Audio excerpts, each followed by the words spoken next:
Selamat pagi. Nah, hari ini kita nanti akan melanjutkan pembelajaran kita yang kita mulai minggu kemarin tentang sistem AC. Nah, sebelum kita mulai pembelajaran, bagaimana kabarnya kalian semua? Baik ya, terima kasih. Nah, untuk hari ini kita melanjutkan pembelajaran tentang sistem AC. Nah, pada KD 4.18 yaitu memperbaiki sistem AC. Nah, tujuan dari pembelajaran ini nanti ada 4. Yang pertama, kalian semua harus mampu menganalisa gangguan pada sistem AC dengan mandiri. Yang kedua, kalian harus mampu menentukan letak gangguan. Yang ketiga, mampu memperbaiki gangguan pada sistem AC.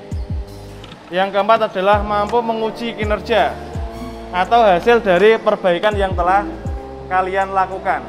Nah, ini adalah tujuan dari pembelajaran yang akan kita capai hari ini.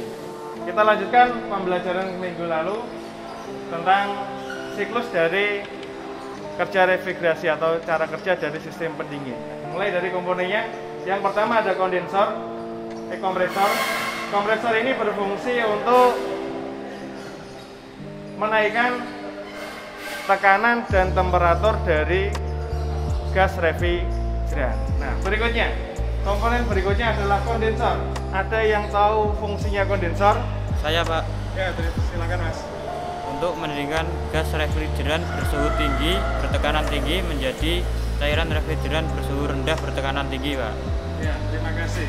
Nah, itu tadi adalah fungsi-fungsi dari komponen dan siklus pada sistem AC. Berikutnya, untuk mengetahui apakah AC ini dalam kondisi baik atau tidak, yang perlu kita perhatikan adalah dua tekanan yang ada di sini. Dua manometer pengecek tekanan AC. Ya, bahwa standar dari tekanan low atau low pressure pada AC adalah 4,8 bar atau sekitar 70 PSI. Nah, sedangkan untuk tekanan tinggi adalah 16,3 bar. Nah, jika tekanan ini nanti tidak tercapai, pasti ada sesuatu yang bermasalah pada sistem AC itu. Itu tadi adalah kriteria-kriteria pada sistem AC. Berikutnya, nah di sini ada satu buah permasalahan. Permasalahannya apa?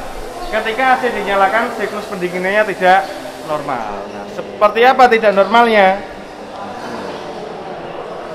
Jadi ada satu kendaraan yang ketika AC-nya dinyalakan nanti AC itu tidak terasa dingin. Maka ini akan menjadi tugas kalian. Ya, saya tugaskan kalian untuk melakukan diagnosa atas gangguan yang terjadi pada AC tersebut. Ada yang ditanyakan? Ya.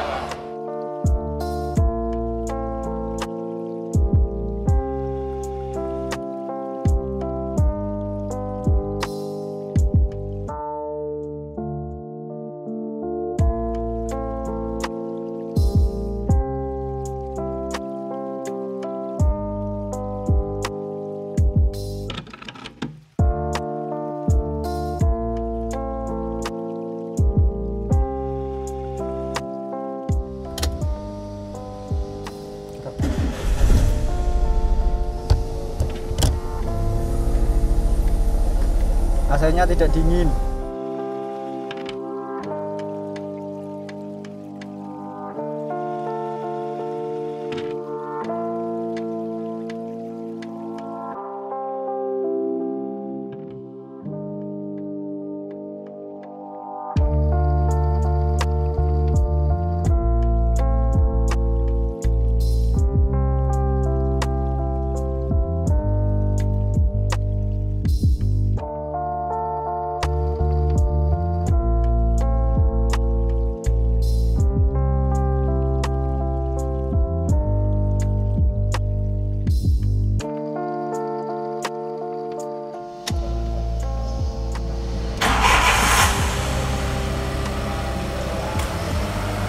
Jarum manometer back menunjukkan di bawah tekanan.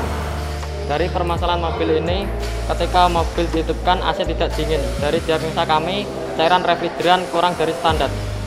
lakukan pengisian dengan menggunakan alat yang sudah disediakan. Siap.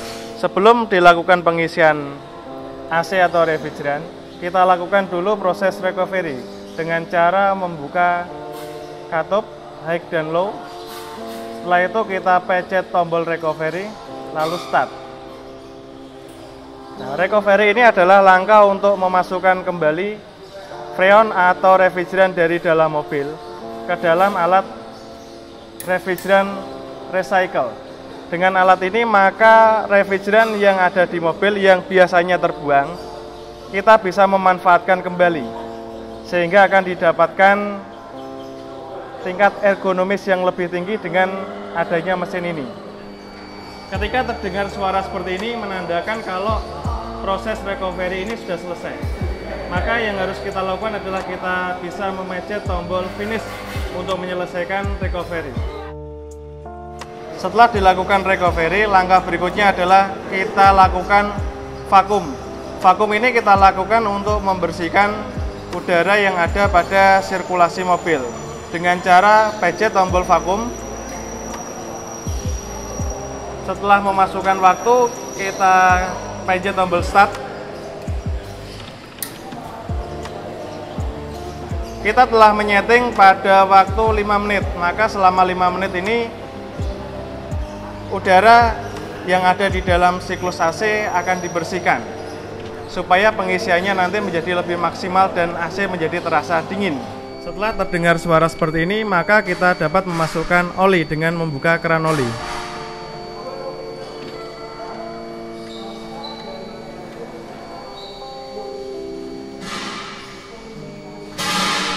Ya, kita tutup kalau sudah. Setelah itu kita pencet tombol finish untuk mengakhiri langkah vakum. Langkah terakhir adalah charge atau pemasukan freon atau refrigeran yang baru. Karena kendaraan yang dipakai adalah tipe single blower, kita akan mengisi sebanyak 300 gram. Dengan langkah pencet tombol charge, masukkan input. Kita input sebanyak 300 gram. Setelah itu kita pencet tombol start.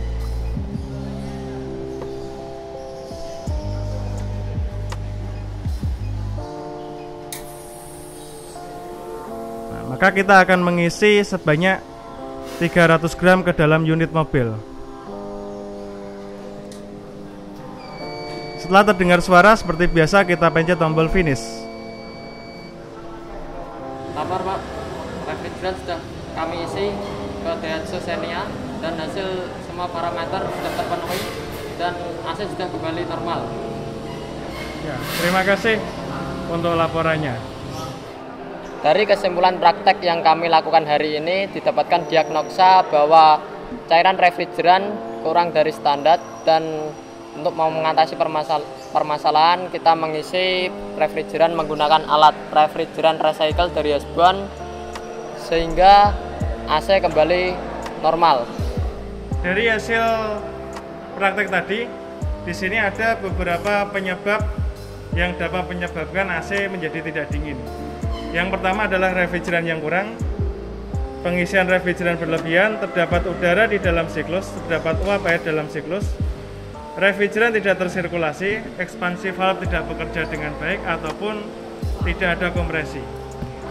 Dari yang kelompok kalian lakukan, dari trouble yang terjadi pada mobil Xenia tadi adalah refrigeran yang kurang.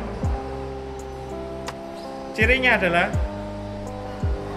dengan adanya udara yang keluar dari sistem pendingin tidak terlalu dingin, dan pada kaca pengintai atau sea glass di situ terdapat banyak gelembung. Dan kalian sudah melakukan pengisian dan diagnosa yang baik pada praktek untuk hari ini.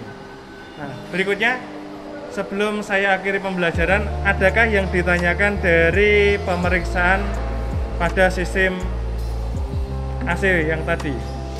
Tanya Pak, Ya, silakan Mas Praditya. apa yang menyebabkan refrigeran berkurang atau habis Pak? Nah, terima kasih atas pertanyaannya Mas Praditya. Penyebab dari kebocoran, ya, salah satu dari sini. Nah, di sini terdapat dua buah katup, yaitu satu katup low dan satu katup high. Biasanya terjadi kebocoran di sini. Bisa juga terjadi kebocoran di persambungan-persambungan seperti kompresor, terus persambungan di dryer.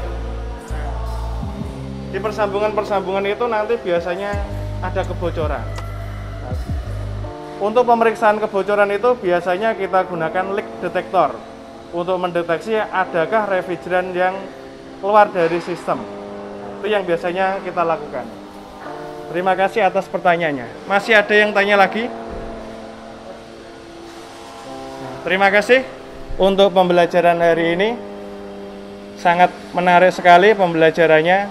Kalian sudah bisa mendeteksi kerusakan pada sistem AC dan juga dapat melakukan perbaikan dan pengujiannya. Terima kasih untuk hari ini. Wassalamualaikum warahmatullahi wabarakatuh. Saya Agus Juniarto selaku instruktur di Toyota Anas Mokopati menyatakan video pembelajaran servis sistem AC dengan refrigeran recycler layak untuk menjadi video pembelajaran untuk anak-anak SMK. SMK bisa, SMK hebat.